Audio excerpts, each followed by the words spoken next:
Real quick, guys, before we get started, I just wanted to ask you to hit that subscribe button. I was looking at our channel's analytics, and it shows that 95% of you that come back and rewatch new videos that we drop, 95% of you are not subscribed yet. So if you would do me a favor and hit that subscription button, I would really appreciate it. It helps us out a lot. Let's grow this channel to be one of the biggest, the baddest. I truly believe that we will get up there with some of the best. Help me build this community, because the more numbers we have, guys, the more we can be able to monetize and put back into the channel and buy stuff to review, because I have to pay out of pocket for this shit.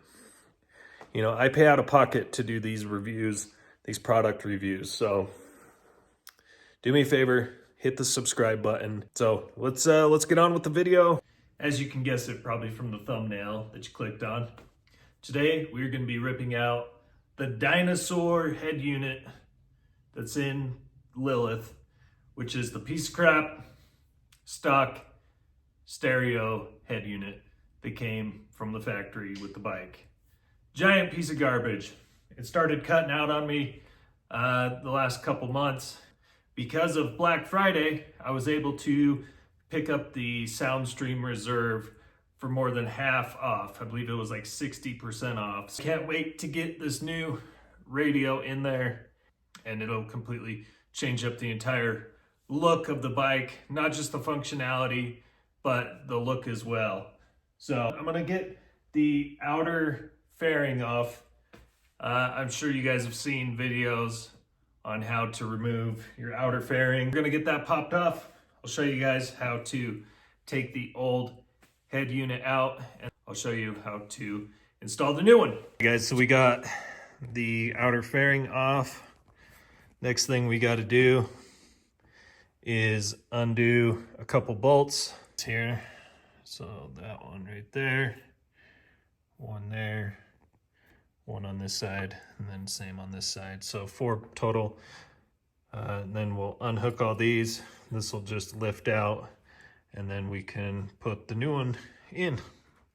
So if you don't have a bit that's long enough, you can use your ball hex head extended reach.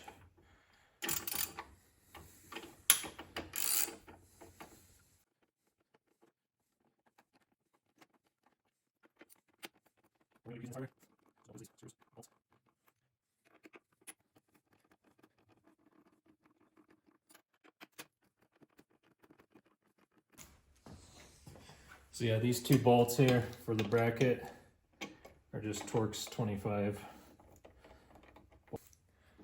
Just pull straight off like that. And it's important that the curved end is facing towards the bike. So when we put it on this new head unit that I have set over here to the side, here's our new one. Got the bracket we just took off, mounted with that curved side facing inwards towards the bike. Our new harness that they sent with it. This is going to power our stock hand controls and everything. All right, so we got the old radio out. Kind of wiped this down a little bit. There's a little bit of dirt and stuff built up on there. So we're going to take our new head unit, and we're just gonna pop this down, right, slide it in carefully as to not scuff anything up. Just gonna pop right there. Make sure you're grabbing these wires so you don't pinch them underneath. We're just gonna set these off to the side for now. We're gonna take our harness that came with the new radio, the new head unit, and we're gonna take this male plug, and that's gonna plug directly into the back of the new unit, and then the female side is gonna plug into the old male unit that came out of the stock radio. But before we do all that, I'm gonna get this locked down with the old bolts.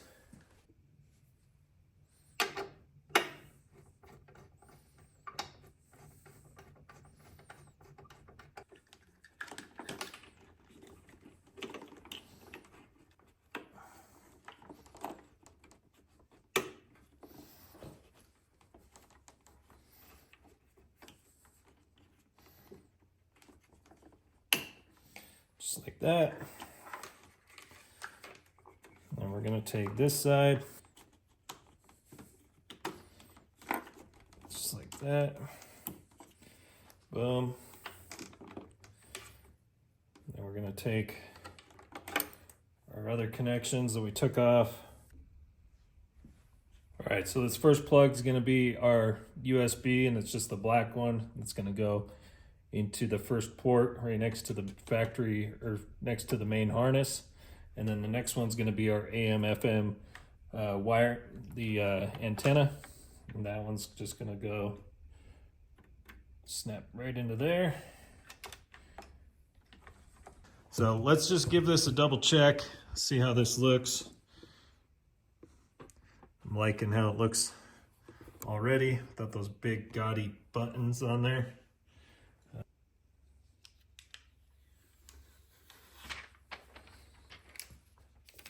Oh yeah, looks good. All right, so that's good news. Powering on immediately. Soundstream. Yeah, that looks slick.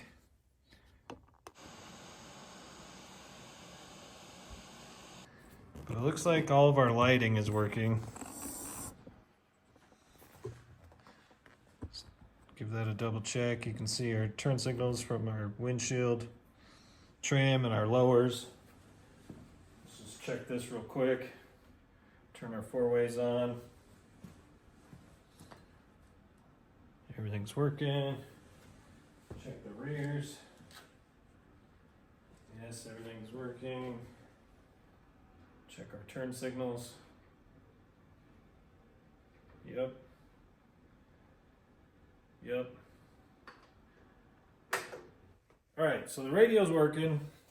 I'm gonna try to figure out a better place to mount this if I can, so it's out of the way.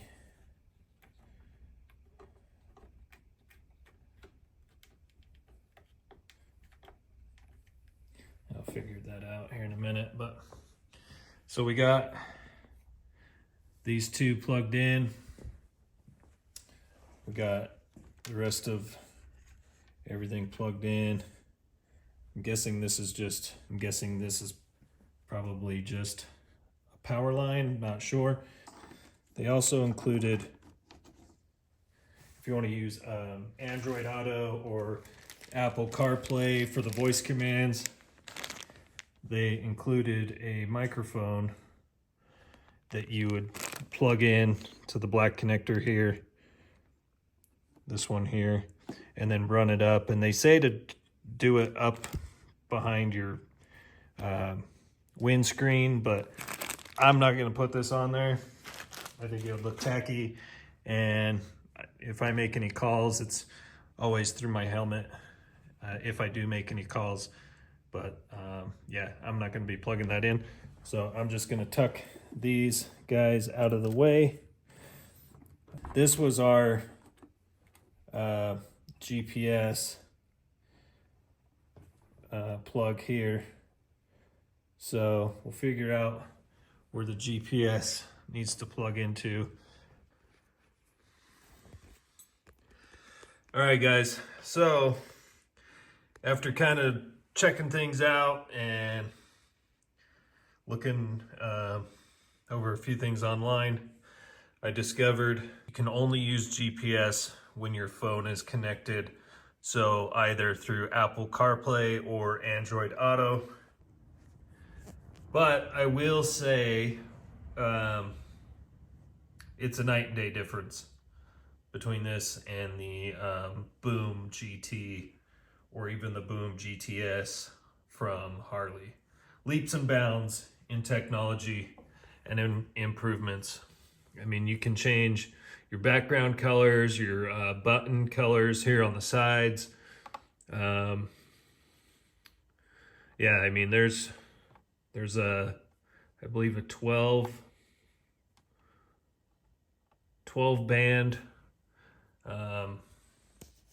equalizer, which adds a really good sound to the stock speakers. Wasn't expecting there to be a big difference in sound quality, but there definitely is.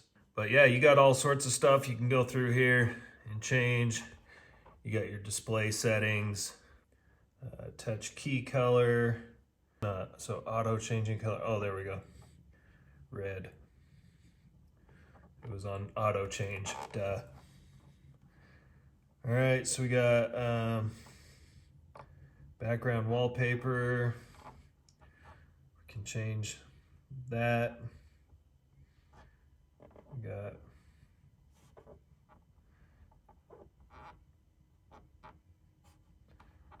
pretty much a few to pick from there.